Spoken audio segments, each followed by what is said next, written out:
नमस्कार, जय जोहार।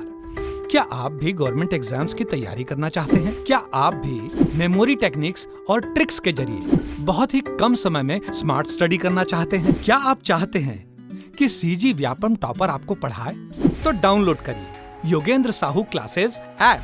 यहाँ 10 से अधिक गवर्नमेंट एग्जाम्स क्रैक करने वाले और सीजी व्यापम टॉप करने वाले योगेंद्र सर CGPSC और सीजी व्यापम के अंतर्गत होने वाले सभी एग्जाम्स की तैयारी कराएं। तो डाउनलोड करिए Yogendra Sahu classes app to be the best, learn from the best.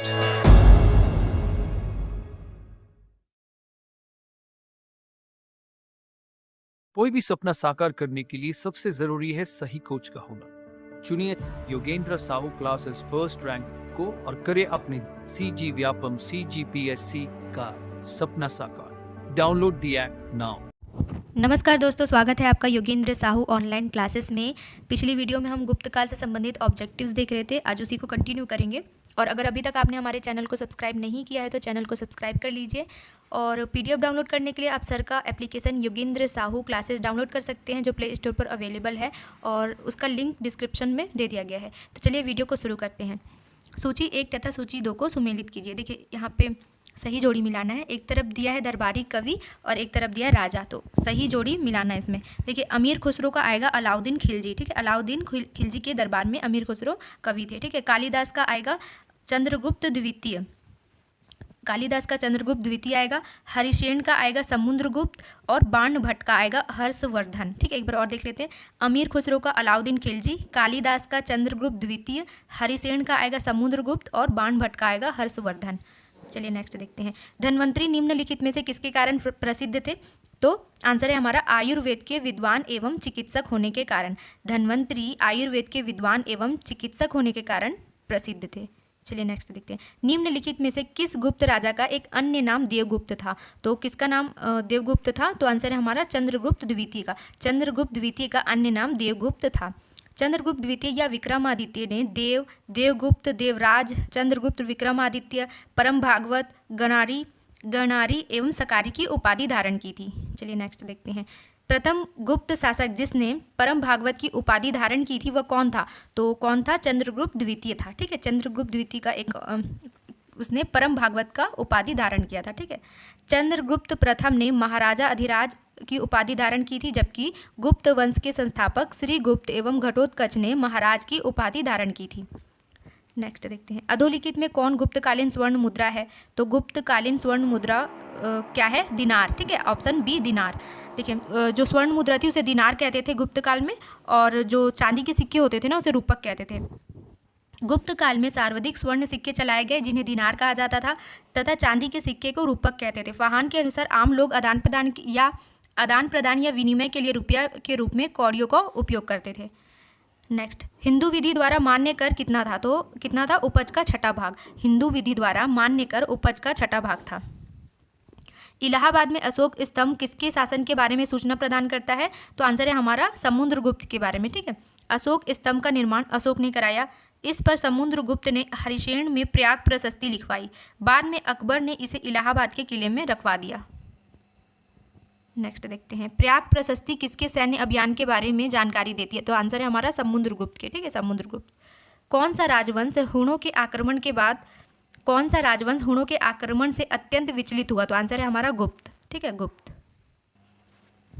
हुणों ने 660 ईस्वी के आसपास गुप्त शासक स्कंदगुप्त के समय भारत पर आक्रमण किया और स्कंदगुप्त ने इन्हें बुरी तरह से पराजित किया। कालांतर में यही हुण गुप्त शासन का पतन के कारण बने थे, ठीक है।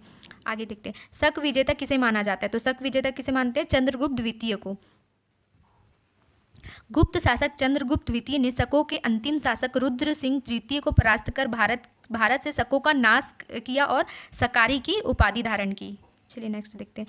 गुप्त काल में उत्तर भारतीय व्यापार निम्नलिखित में से किस पतन से संचालित होता था? तो आंसर है हमारा ताम्रलिप्ति से, ठीक।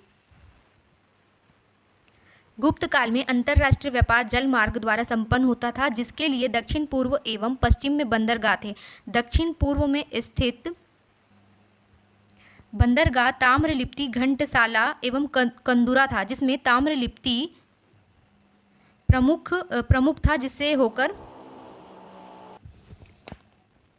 गुप्त काल में अंतर्राष्ट्रीय व्यापार जलमार्ग द्वारा संपन्न होता था, जिसके लिए दक्षिण पूर्व एवं पश्चिम में बंदरगाह थे। दक्षिण पूर्व में स्थित बंदरगाह ताम्रलिप्ति, घंटसाला एवं कंदुरा था, जिसमें ताम्रलिप्ति प्रमुख था, जिससे होकर दक्षिण पूर्वी देशों से व्यापार होता था।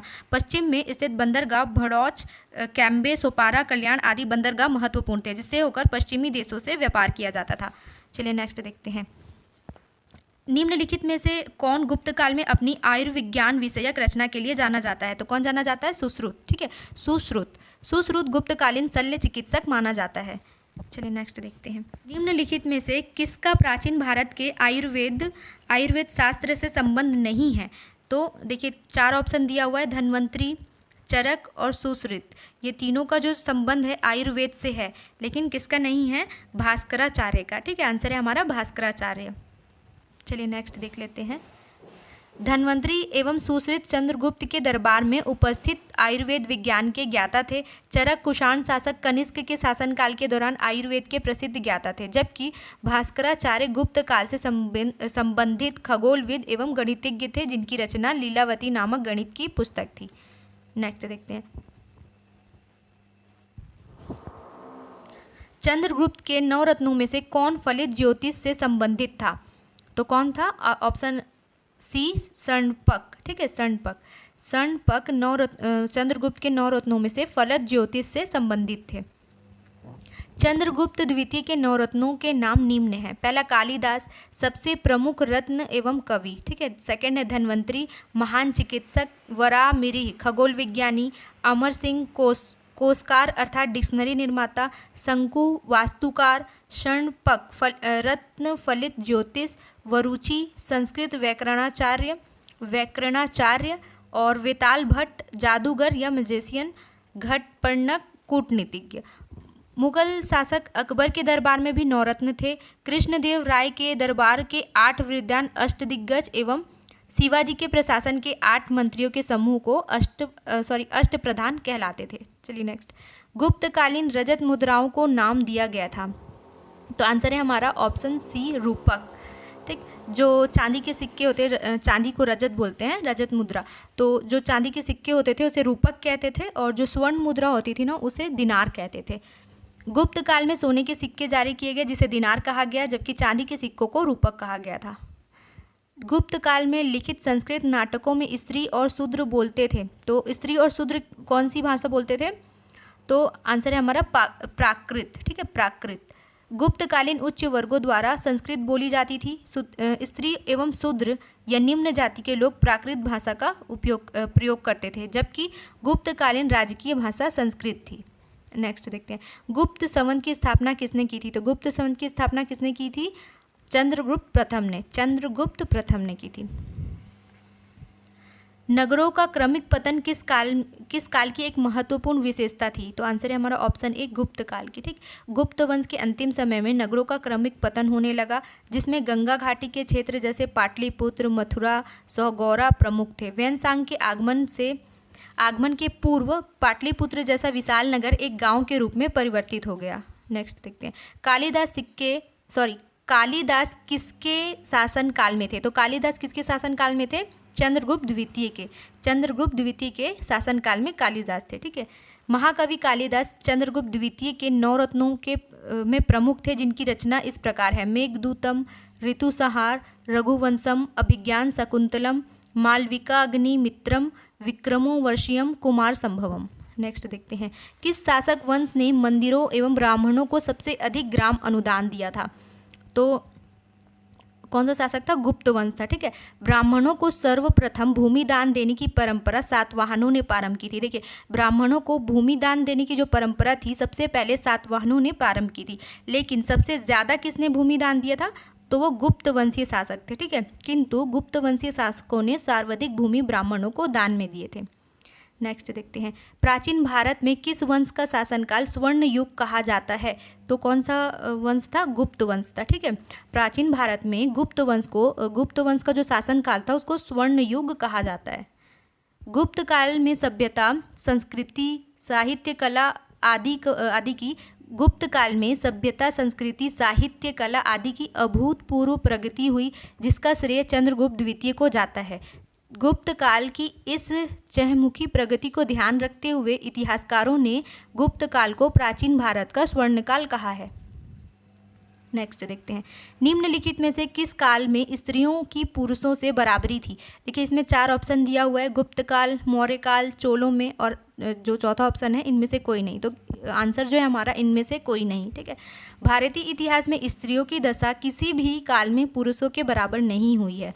गुप्त काल में स्त्रियों का स्थान गौण था, जिसके तहत पर्दा प्रथा, बाल विवाह, सती प्रथा और 510 ईस्वी में भानुगुप्त के एरन अभिलेख से वेश्यावृत्ति का प्रचलन था। गुप्त काल में वेश्या को गणिका और मौर्य काल में वेश्या को रूपजीवा कहते थे। नेक्स्ट देखते हैं, गुप्त युग में भूमि राजस्व की दर क्या थी। तो क्या थी गुप्त युग में भूमि राजस्व की दर? उपज का छठा भाग। ठीक है, उपज का छठा भाग। गुप्त काल में आय का प्रमुख स्रोत भूमि कर हुआ करता था। गुप्तकालीन कर निम्नलिखित है। पहला भाग, यह एक प्रकार का भूमि कर है जो उपज का 1/6 भाग राजा को देना पड़ता था। और दूसरा है भोग, ग्रामीणों द्वारा राजा को दिया जाने वाला फल, फूल, लकड़ी आदि। और तीसरा है ऊपरी कर, यह भी एक प्रकार का भूमि कर था जिसके ऊपरी वसूलता था, जो स्थायी एवं अस्थायी भूमि कृषकों से वसूला जाता था। चौथा है हल दंड कर, हल रखने वाले पर लगने वाला कर। हिरण्य या नगद, तो नगद रूप से अन्य अदायगी करना। हिरण्य या नगद, देखिए नगद रूप से अन्य अदायगी करने वाले कर को हिरण्य या मेय कर कहा जाता था। भारत में नेक्स्ट देखते हैं, प्राचीन भारत में सिंचाई कर को क्या कहते थे। तो सिंचाई कर को प्राचीन भारत में क्या कहते थे? विद्कभागम। प्राचीन भारत में सिंचाई कर को कहते थे। तो आंसर है हमारा ऑप्शन ए, बीदक भागम। ठीक, बीदक भागम। प्राचीन भारत में सिंचाई कर को बीदक भागम या उदक भाग कहा जाता था। ठीक है, प्राचीन भारत में सिंचाई कर को बीदक भागम या उदक भाग कहा जाता था। नेक्स्ट देखते हैं, 3री शताब्दी में वारंगल प्रसिद्ध था। तो आंसर है हमारा ऑप्शन सी, लौह के यंत्रों उपकरणों के लिए। 3री शताब्दी में वारंगल लौह के यंत्रों उपकरणों के लिए प्रसिद्ध था। 3री शताब्दी में वारंगल में अगरिया जातियों द्वारा लोहे के यंत्रों एवं उपकरणों का निर्माण किया जाता था। प्राचीन काल से वर्तमान काल तक लोहे के परंपरागत व्यवसाय अगरिया जाति के लिए बना है। अगरिया जाति कृषि कार्य के लिए प्रसिद्ध है।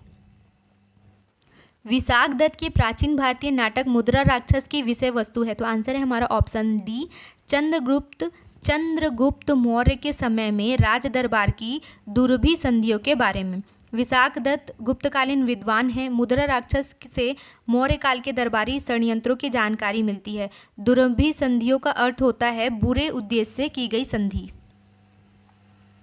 नेक्स्ट देखते हैं, शूद्रक द्वारा लिखी हुई प्राचीन भारत की पुस्तक मृच्छकटिकम का विषय है।